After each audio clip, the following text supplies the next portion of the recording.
move the sign. Hi everyone, we're Team 11.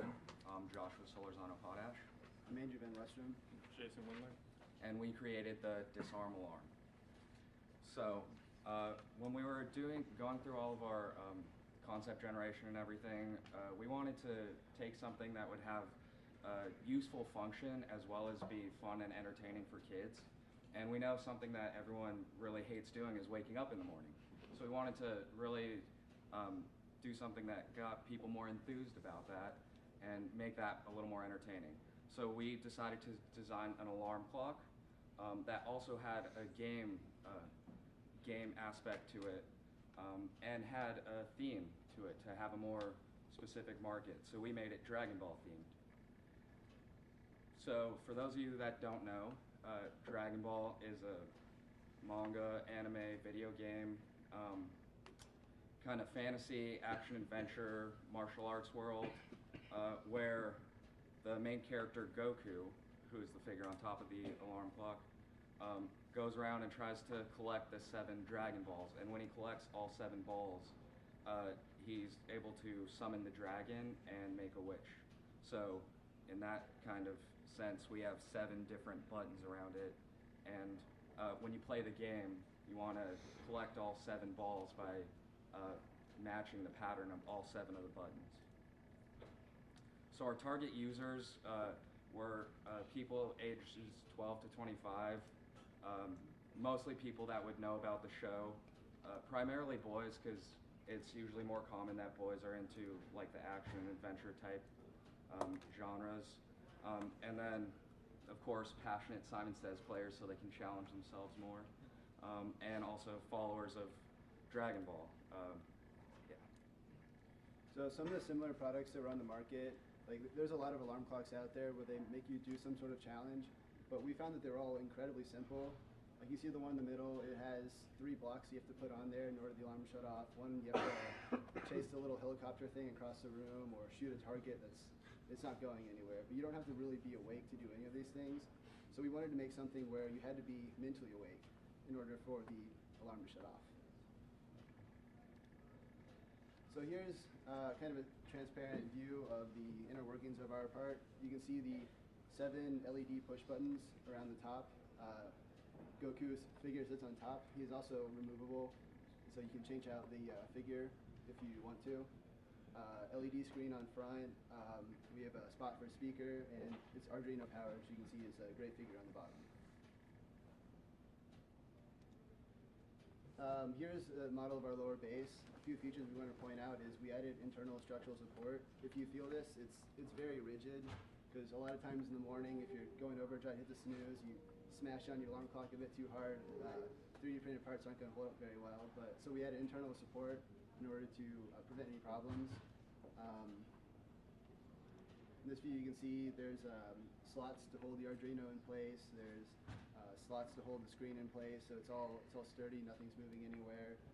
We have a cutout for the speaker with holes so that the sound can get out, and then a hole for the plug in the back.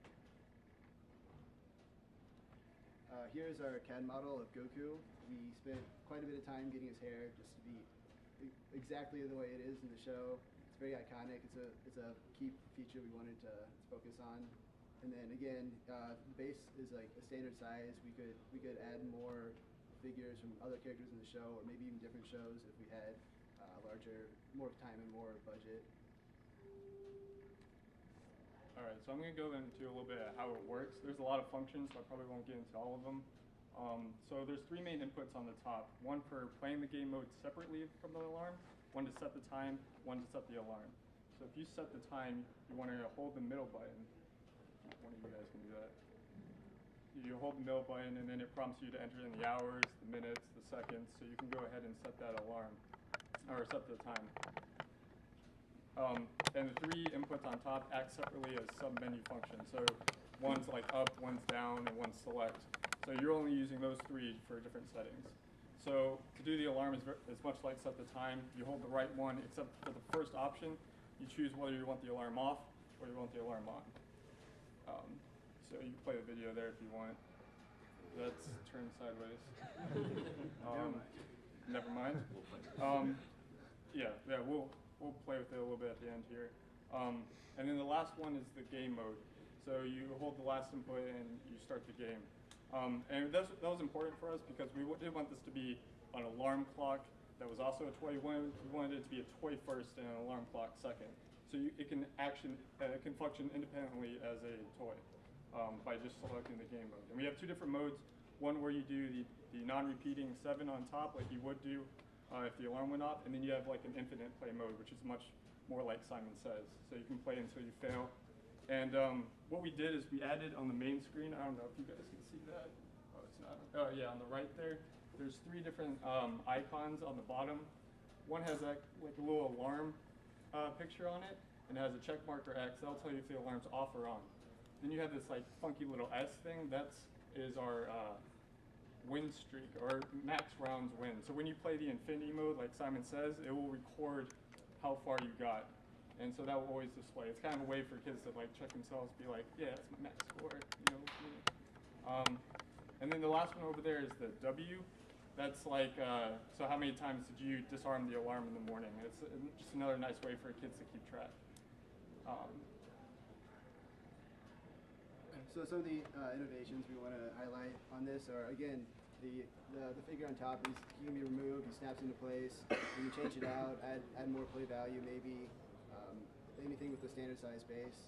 And then there's a picture of our early prototyping, so you can see kind of the inner workings. It's Arduino powered, so we could add other games very easily, like maybe emulate like a whack-a-mole where you have to hit the LED buttons quick enough so you wake up in the morning and you have to be mentally alert to get the reaction time down.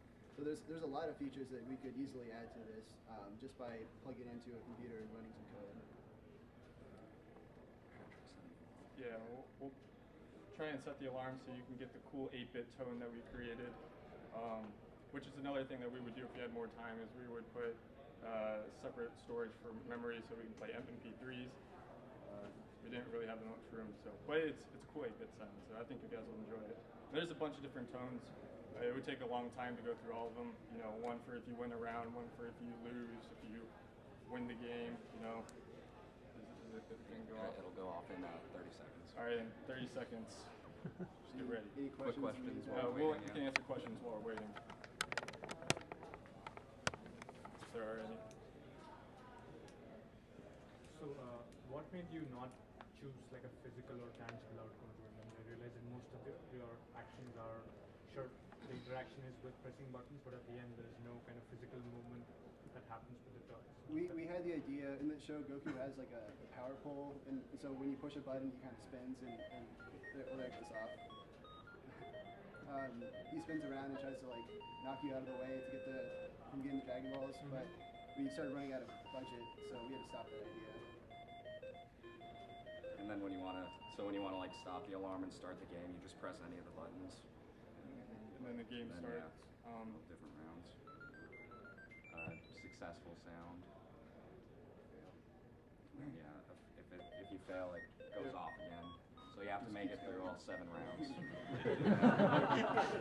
So If you do nothing, it will repeat the pattern for so many times, 2 or 3 times, and then the alarm will go off again. So you can't just snooze it and go away because it'll come back on. There's not really a snooze. The snooze is maybe a couple seconds. You have to get up. Otherwise the alarm just keeps going. There's no snooze. I think I can play this one.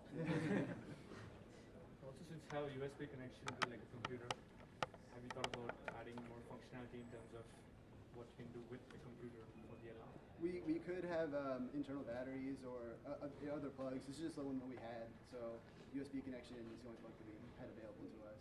We have a wall charger that also works for it, so like most alarm clocks are plugged into a wall easily.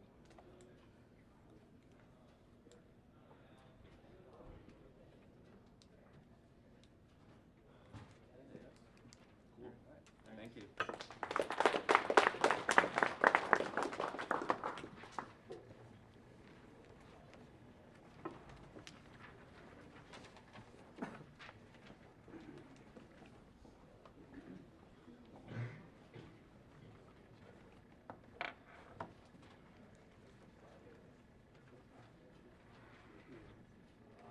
Good morning, everyone. or group 12. Our project is on 30